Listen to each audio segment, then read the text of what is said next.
rubrique découverte de Bintou qui va nous parler des la mode shoes. La mode shoes. All right. Wow. Jingle découverte.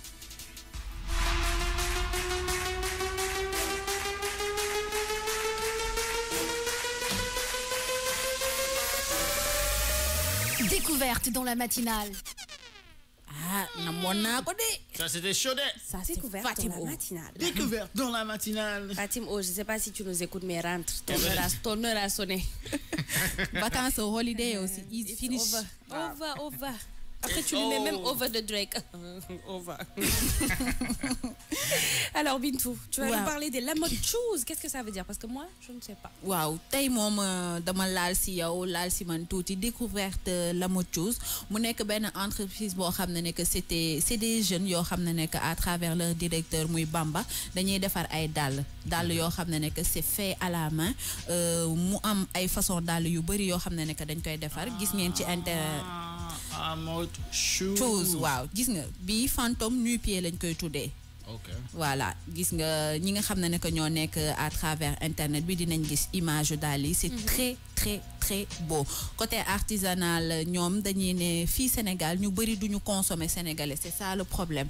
Mais heureusement ñoom ñi ngi def lépp loo xam ne que mën nañ ko pour defar ay dàll yoo xam ne que c'est de la qualité ba pare tendance na c'est fun parce que boo gisee claquettes ñu ci bari je pense bien que solotuñ ko mais ñoom dañ koy adopté te li nga xam ne que moom si gënoon émouvoir wala neex mooy que c'est benn travail boo xam ne que à la chaîne la malheureusement mais de matière première bi Europe lay jóge mais comme que nee nañ ñoom dañu am ay partenaires européens suñ leen indilee matière première bi lépp c'est fait à la main li yëpp ci loxo lañ ko defaree te ñoom ñoo koy defar je pense bien que am na yeneen image yu daal yoo xam ne que Cheikh mën nga ko dugal waaw ay basket dañuy defar ay carax variété daal bu góor boo gis rek ak jigéen dañ koy defar am na yoo xam ne que c'est unisexe am na yoo xam ne que pour góor la à part am yoo xam ne tamit pour jigéen à part la je pense bien que Nafisa yow di nga ci am loo ci mën a l'entreprise est à Dakar. Waaw mi ngi fii Dakar fii lañ nekk. Oui, c'est pour des Sénégalais. Waaw c'est pour des Sénégalais. Super. Fait par des à la main li yëpp seen loxo lañ koy defaree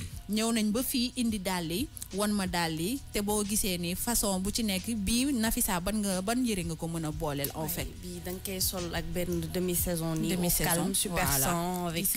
Attention. Ah oui te ba ma leen laajtee lan mooy seen problème mooy que sénégalais yi fii du ñu bëgg jënd ci ñoom parce que dañuy am tuuti réticence parce que dañuy naan soit dàll bi dëgër na wala baax na mais seen clientèle bi ci ëpp mi ngi Europe à chaque fois kenn koo xam ne que dafay jënd voilà ça dañ koy exporter parce que Sénégal fii dañuy ne est-ce que dàll yi baax na wala dëgër na et tout ça par rapport à cela ñoom dañuy préférer ñi nga xam ne que ñoo nekk Europe bu ñu leen commander rek parce que am nañ page Facebook am nañ numéro téléphone am nañ base. Mais qui donne une paire de chaussures à Nafisa, elle va porter ça une semaine. ñu xool testé ko ndax baax na wala baaxul et tout.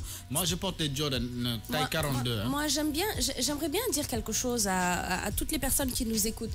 Est-ce que vous savez que quand vous ne consommez pas sénégalais, les autres pays consomment sénégalais. Ouais. Donc vous pendant que vous refusez de porter ce qu'on fait au Sénégal, dites-vous que vos cousins d'à côté même pas en Europe mais c'est-à-dire en Afrique. Oui. Les gens achètent les produits sénégalais parce que xam nañ ne produits sénégalais c'est toujours fait avec beaucoup de tact, c'est-à-dire li ñuy defar souvent day nekk qualité. Ah oui.